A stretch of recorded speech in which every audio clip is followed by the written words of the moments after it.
Hello all, and thank you for attending my presentation. My name is Amber Marcusic, and I am excited to show you, the board, my ideas on the future of whale and dolphin conservation. We are going to keep this short, sweet, and informational. We're going to start off by giving a brief overview of our organization so that we can reminisce on the past while talking about the future. Then I'm going to bring up all of our social media accounts and talk about our success as well as some of our downfalls in regards to our social media presence and how we use it. Following our social media numbers will be our website visitation rates, as well as some information about our current fundraising numbers. With this being said, I am going to give some very exciting recommendations on the future of our social media as well as some future events. Of course, everything comes with a price, so we will discuss the financial aspects of all of these up-and-coming activities. Then we'll wrap it all up and leave the floor open for questions.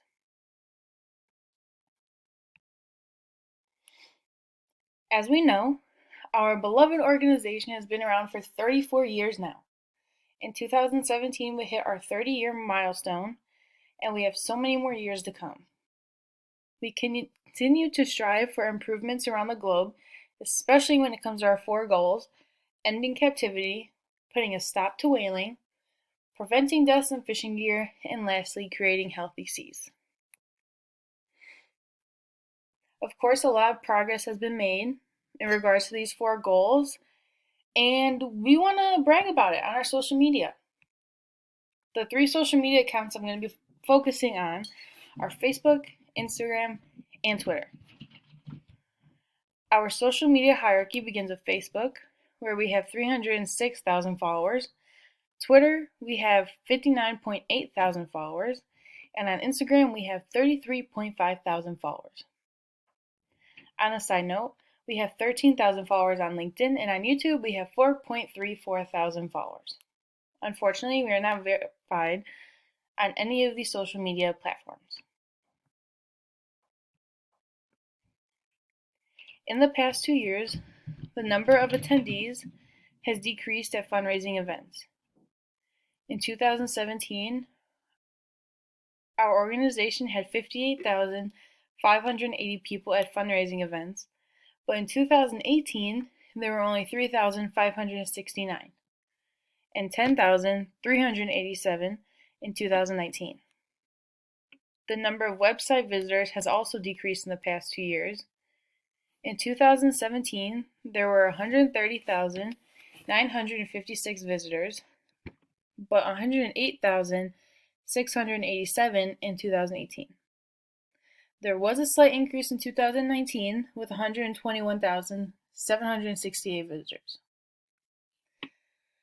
With all of this being said, we all know that social media is used for getting information out to the general public, as well as advertising and promoting whatever a particular group or individual wishes to put out to society.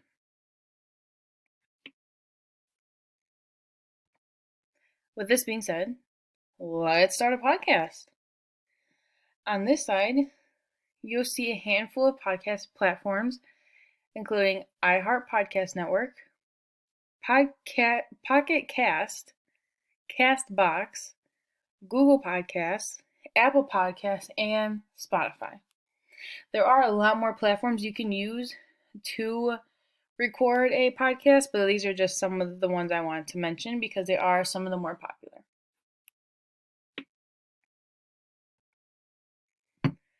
Podcast listeners have grown 29.5% in just 3 years.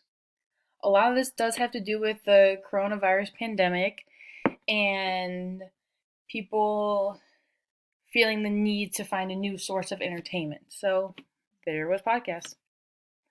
41% of Americans 12 or older have listened to podcasts monthly. Keep in mind that the statistics I'm sharing with you are only for the United States. We are an international organization, as we all know.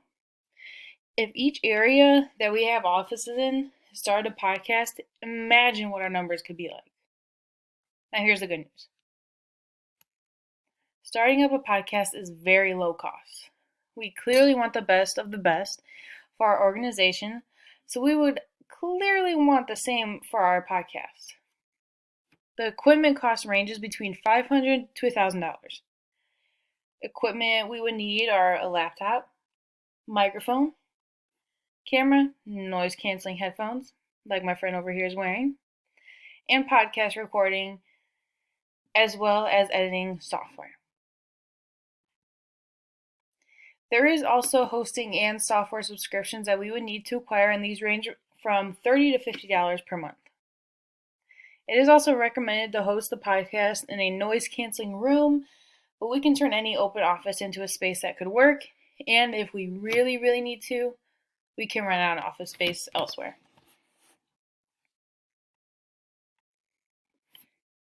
Now, a podcast, fine, dandy, you can get it out to anyone, but I don't want to stop there. Recently, I have reached out to Richard O'Berry in regards to a partnership with his organization, the Dolphin Project. My hope in doing this is that once our podcast gains a loyal and solid fan base, we will be able to host events that will show our listeners we care about them and want them to be involved in the good cause along our side. The Dolphin Project is based out of California, and here in the United States, we are on the East Coast, Massachusetts, as we all know. I'm thinking of starting with annual events, switching off between the coasts each year, and making it into a Switch Coast fundraiser that we could literally bring in both ends of the United States for a good cause. With all this being said, it's a lot to think about. But I'd like to thank all of you again for listening to my presentation, and I hope you all have a lot to look forward to in the future. If there's any questions, let me know. And here are my resources. Thank you.